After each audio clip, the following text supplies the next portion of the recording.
everybody. Time for a live stream as well. The last few days, I pre-recorded my broadcast so I'd get a better quality. So tomorrow in the UK, of course, we are going to vote in the EU elections. As you know, I've already given my prediction, and the prediction was, of course, that the hi Sanjit, that the parties, the Eurosceptic parties, are going to surge. I said up to 40%, 45%. I know that Steve Turley is talking about kind of 30%. So I just wanted to explain where I get my numbers as opposed to where he gets his numbers. I also want to talk about how the change in the constitution of the EU Parliament might actually bring on another financial crisis, which I'm predicting.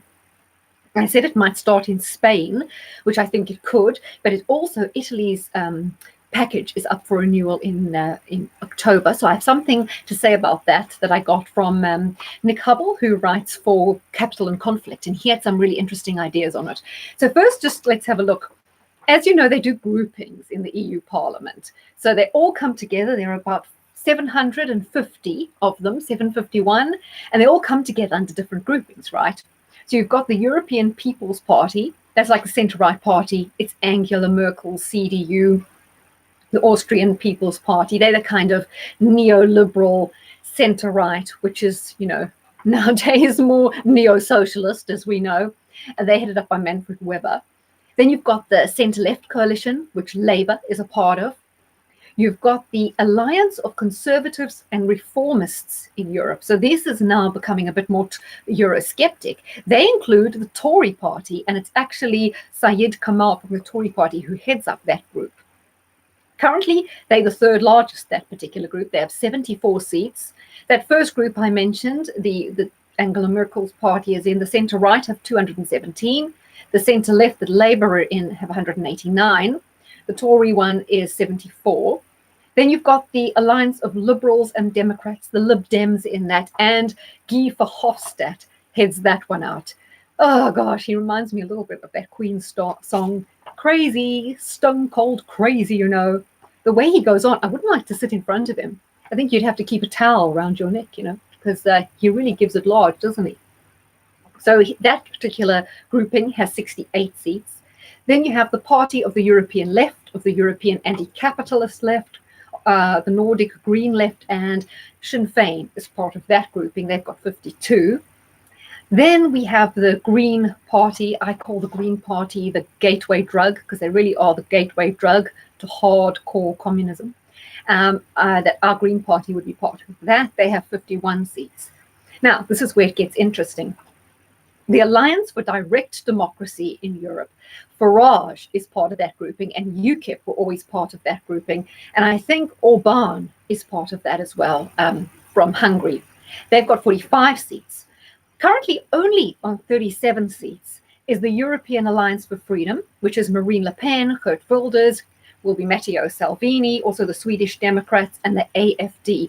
That is the group that I think they're talking about is going to take 30%, and it's going to massively increase their taking in the seats.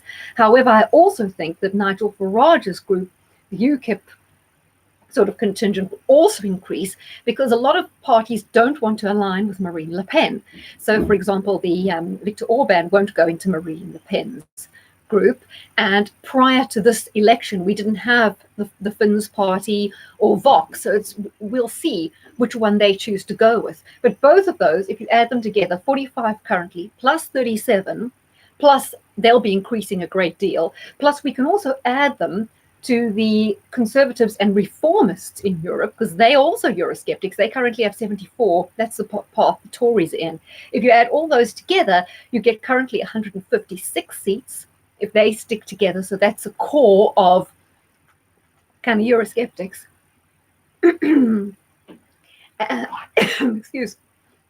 Excuse me. And we're going to see the centre-right coming off a high of 217. So it looks to me like we're not just looking at the Matteo Salvini, Marine Le Pen contingent, because there are other contingents that are also Eurosceptic that we should be looking at as well. Now, however, while it's a good thing, and of course all of those of us who don't like Europe or want to see at least reform in Europe, it could have a negative impact on the Italian financial system. So what calmed the May and October Italian debt crisis was the European unity. So, for example, throughout the European Parliament, there was a unity in terms of the response. But that's not going to hold after this week's election. So Roger Bootle, who's over at the Telegraph, he was saying that Euroscepticism, although it's on the rise, it's not something that is easy to define, because what's Eurosceptic for one has a different meaning to what's Eurosceptic for another. So there's a kind of difference in the flavors of Euroscepticism. So in the UK, the EU's interventionism is very unpopular, but in Italy, the EU's restrictions on intervention are, much more popular. But these differences are going to make it really difficult for the various populist parties to pursue a common agenda. So that's the problem. But Eurosceptics, they really don't have to agree on everything. All they have to do is to disagree with the EU and its current direction. That will basically be enough to put the brakes on this further integrationist policy. But there's also another key point, and that is that the differences in Euroscepticism expose the EU as unworkable, and it's inherently unworkable. And that's the key point to grasp. There's really no one policy mix that is going to work for so many different nations with different needs and different ideals and ideas. So European voters are going to have to wake up to one simple economic fact. They just don't want the same things, right? Sharing with the same government means none of them are basically getting what they want, right? And the more power the EU takes for itself through integration, the less popular it will become as the divisions are exposed.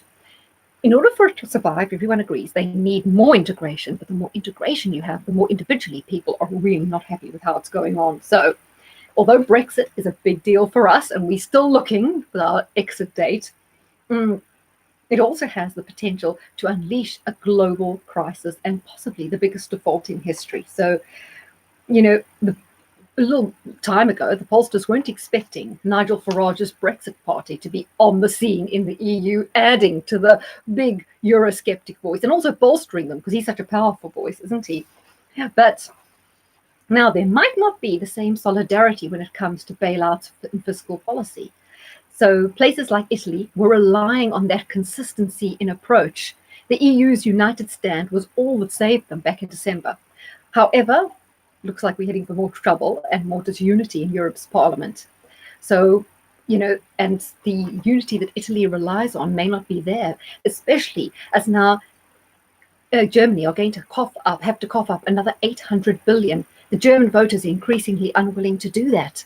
Therefore, what is going to happen now when we have so many conflicting parties pulling in different directions, no unity across the whole EU, when they have to face a major crisis like the Italian debt crisis? What will they do? How will they get over it? As we say, every Eurosceptic party in the EU has a different idea about how things should be done, meaning disunity, meaning big problems when a financial crisis hits, and possibly an Italian default or even a Spanish default if they can't agree on how to bail them out. So that's going to be something that's quite interesting. So there you go. You've got my little analysis of the various groupings. I think it's worth saying because although they're different groupings, they are groupings which can kind of hold together, and the whole flavor just becomes a little bit more Eurosceptic, which of course helps bring this project to its inevitable end, possibly a little bit more quickly, but also puts Italy in jeopardy somewhat, or Spain, or whoever needs a bailout.